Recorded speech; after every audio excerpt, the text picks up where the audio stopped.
Maybe just some reflections on the two big wins over Chicago this past weekend.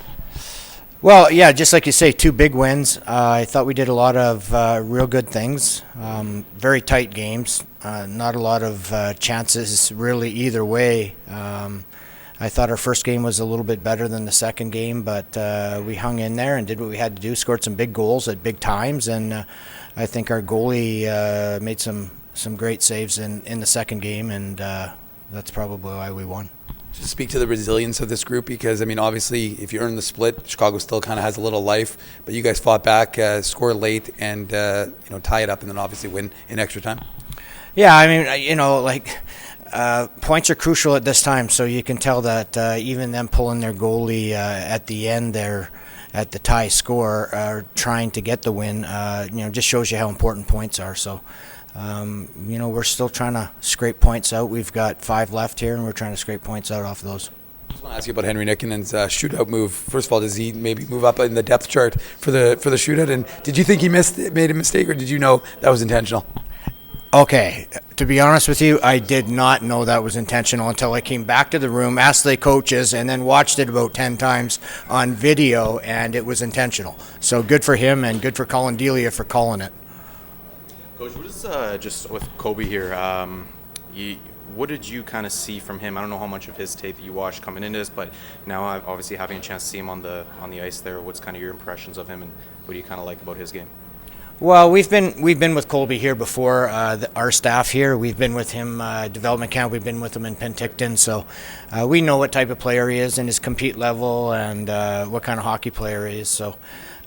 He competes hard on pucks. He's got a great shot. He's a smart player, and we're excited to have him here. How valuable is that just for him, obviously, not only being a 19-year-old getting to play at the pro level, but obviously you guys are in a pretty critical stretch here. You guys are potentially going to be playing some playoff games. How valuable is that for him?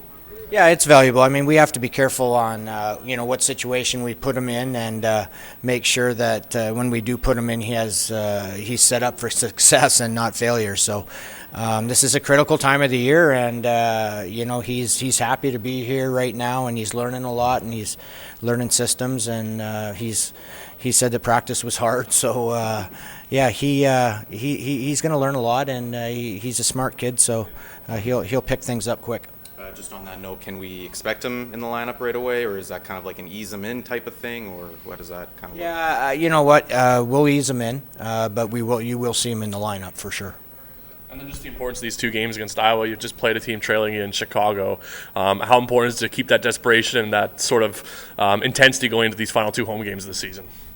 Yeah, I don't think the intensity level for this group will change. I mean, it's you got to remember we lost 11 in a row and came from the basement. So since that ended a couple months ago, the record is pretty good, and they've been in most games, and they've done a lot of hard work to get to where they are now. So I don't see that changing.